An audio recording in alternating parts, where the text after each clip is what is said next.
Ever wondered how to power up your Valorant gameplay with all those awesome skins and battle passes using a Paysafecard? Let's dive in. First things first, open up your Valorant client and locate the Valorant Points, or VP, symbol in the top right corner of your screen. This is where the magic begins. Clicking on that symbol will take you to the VP purchase page here.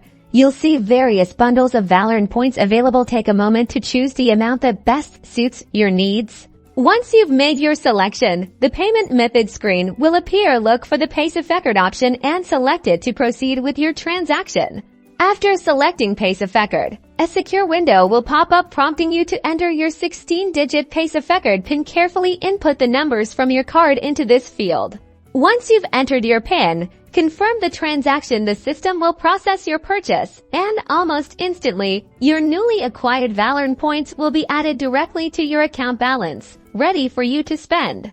Now that your VP is topped up, you're all set to explore the Valorant store for those coveted weapon skins, agent contracts, or the latest battle pass. Happy spending!